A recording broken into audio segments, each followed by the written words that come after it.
Hi, welcome to home style kitchen. எல்லோரும் எப்படி இருக்கீங்க? நல்லா இருப்பீங்கன்னு நினைக்கிறேன். நீங்கள் பார்க்குறது ஒரு தொகையல் தான். என்ன தொகையல் பார்த்தீங்கன்னா இஞ்சி பிரண்டை தொகையல்.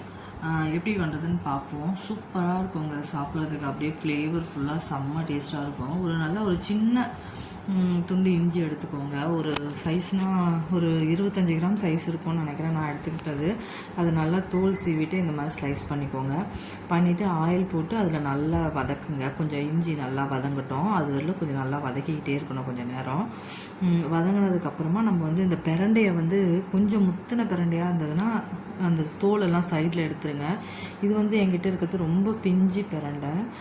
நான் குட்டி குட்டியாக அந்த ஃப்ரண்ட்டில் வரும் இல்லையா, அந்த இது மட்டுமே, அந்த கொடி வைக்கிறத மட்டுமே கிள்ளிட்டு வந்திருந்தேன். அதனால் ரொம்ப பிஞ்சாக இருக்கிறதுனால நான் அதை சைடெல்லாம் எடுக்க வேண்டியதில்லை. நார் அவ்வளோவா இல்லை. அதனால் நான் அப்படியே போட்டு இஞ்சியோடு போட்டு இதை நல்லா வதக்குங்க ஆயிலில். நல்லெண்ணெய் மோஸ்ட்லி யூஸ் பண்ணுங்கள், ரொம்ப நல்லாயிருக்கும். நல்லெண்ணெய் கொஞ்சம் பிரண்டையே கொஞ்சம் சூடு தான், அதனால் நம்ம கொஞ்சம் நல்லெண்ணெய் யூஸ் பண்ணிக்கினா நல்லாயிருக்கும்.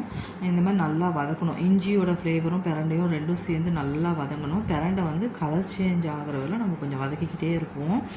ஆயில் கொஞ்சம் கூட விட்டு கூட வதக்கலாம், ஒன்றும் பிரச்சனை இல்லை. இப்போ பார்த்தீங்கன்னாவே உங்களுக்கு நல்லா தெரியும்.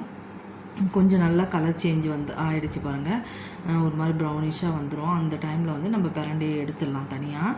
எடுத்து ரொம்ப சிம்பிள் தான், பட் ஆனால் டேஸ்ட் அவ்வளோ நல்லாயிருக்கும். இஞ்சியோட தொகையில் வச்சு நீங்கள் அரைச்சிங்கன்னா ட்ரை பண்ணி பாருங்கள். நிறைய பேர் வெங்காயம், சின்ன வெங்காயம் அதெல்லாம் வச்சுலாம் அரைக்கிறாங்க, நான் பார்த்துருக்கேன் வீடியோஸில். பட் ஆனால் நாங்கள் இப்படி தான் பண்ணுவோம். ரொம்ப நல்லாயிருக்கும். இது ரொம்ப சிம்பிளும் கூட அரைச்சி சாப்பிட்றது. பட் ஆனால் இதில் என்ன ஒரு காம்ப்ளிகேட்டான விஷயம்னு பார்த்தீங்கன்னா, நம்ம அந்த தோல் எடுக்கிறது தான். கை ரொம்ப அரிக்கும். அதனால் நம்ம கொஞ்சம் ஆயில் தடவிக்கோங்க. இல்லைனா ஏதாவது க்ளவுஸ் இருந்தால் போட்டுட்டு கூட அரைக்கலாம். இப்போ அந்த பிரண்டையை நம்ம தனியாக எடுத்து வச்சுட்டு ஆயில் போட்டுக்கோங்க. கொஞ்சம் லைட்டாக ஆயில் போட்டு உளுத்தம்பருப்பு இருக்கு இல்லையா, அது ஒரு 2 கைப்பிடி அளவுக்கு நான் எடுத்துக்கிட்டேன். 4 காஞ்ச மிளகாய் எடுத்துக்கிட்டேன். கொஞ்சம் பெரிய பெரிய மிளகாவாக இருந்தது, அதனால் 4 போதும்னு சொல்லி 4 எடுத்துக்கிட்டேன். காரம் கொஞ்சம் தூக்கலாக தான் இருக்கும்னு நினைக்கிறேன். இது கூட பெருங்காயம் ஒரு சின்ன துண்டு பெருங்காயம், என்கிட்ட கட்டி பெருங்காயம் இருந்தது, அதை நான் ஆயிலில் போட்டேன். அது அப்படியே பொரிஞ்சிரும். இந்த பெருங்காயம் ஃப்ளேவர் ரொம்ப நல்லாயிருக்கும் தொகையலுக்கெல்லாம். மோஸ்ட்லி தொகையலுக்கு பெருங்காயம் ஆட் பண்ணுங்கள். எந்த தொகையிலாக இருந்தாலுமே நம்ம இந்த பெருங்காயம் ஆட் பண்ணலாம். பச்சை மிளகாய் போட்டு நம்ம தொகையில் அரைக்கிறத விட நீங்கள் இந்த வரமிளகாய், காஞ்ச மிளகாய் போட்டு தொகையில் அரைச்சிங்கன்னா அந்த டேஸ்ட் வேறு லெவலில் இருக்கும். ட்ரை பண்ணி பாருங்கள். இந்த பெருங்காயத்தையும் கூட சேர்த்து லைட்டாக அப்படியே பொரியிற வரலும் அந்த எண்ணெயில் போட்டு வரங்க. துவரம்பருப்பு கலர் சேஞ்ச் ஆகணும். ஒரு மாதிரி ப்ரௌன் கலரில் வரவரையிலும் நல்லா வதக்குங்க. கூடையே சேர்ந்து பெருங்காயமும் வரமிளகாயும் நல்லா வதங்கிடும், வறுபட்டுரும். இப்போ கலர் ரொம்ப கரெக்டாக சேஞ்ச் ஆகிடுச்சு. இந்த கலர்லேயே நம்ம எடுத்துட்டோம்னா கொஞ்சம் எடுத்து ஆற வைக்க சொல்ல அது இன்னும் கொஞ்சம் கலராக ஆகும், ப்ரௌன் கலரில் ஆகட்டும். எடுத்து எல்லாத்தையும் தனியாக வச்சு ஆற வச்சுருங்க. இப்போ இந்த பிரண்டைக்கு ஒரு பெரிய லெமன் சைஸில் புளி எடுத்திருக்கேன் நான். எதுக்காக புளி எடுக்கிறோம்னா, புளி கொஞ்சம் அதில் காரல் தன்மை இருக்கும், அதனால் புளி கொஞ்சம் எக்ஸ்ட்ரா தான் போடணும். ஒரு பெரிய லெமன் சைஸ் அளவுக்கு புளி. முதல்ல காஞ்ச மிளகாய், புளி, பிரண்டை, இஞ்சி எல்லாத்தையும் போட்டு ஒன்றா போட்டு நல்லா கிரைண்ட் பண்ணுங்கள். ஃபஸ்ட்டு கிரைண்ட் பண்ணி நல்லா கிரைண்ட் ஆனதுக்கப்புறம் இதில் உப்பு போட்டுக்கோங்க. கல் உப்பு இருந்தால் பெஸ்ட்டு. என்கிட்ட கல் உப்பு இல்லை, அதனால் நான் நார்மல் உப்பு தான் போடுறேன், பொடி உப்பு தான்.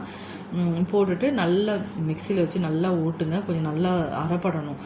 கொஞ்சம் ஒரு சில பிரண்டைகளில் நார் இருக்கும், அதனால் கொஞ்சம் நல்லா அரைப்படட்டும்னு அரைச்சிருங்க. அரைச்சதுக்கப்புறமா கடைசியாக உளுந்து போட்டு அரைங்க. அப்போ தான் அந்த க்ரன்ச்சினஸ் இருக்கும், ஒரு மாதிரி கரக்கரன்னு நல்லாயிருக்கும் சாப்பிட்றதுக்கு தொகையில்.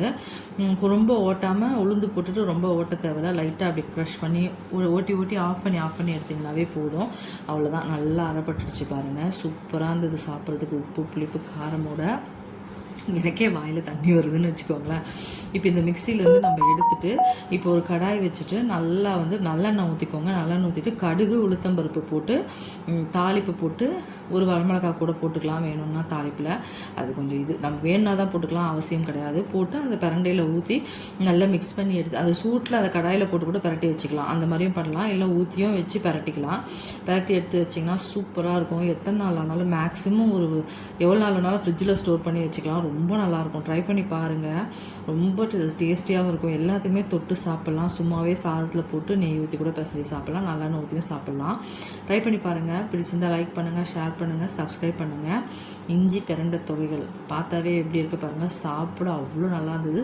ட்ரை பண்ணி பாருங்கள் வாங்கி. அது ரொம்ப மூட்டுகளுக்கு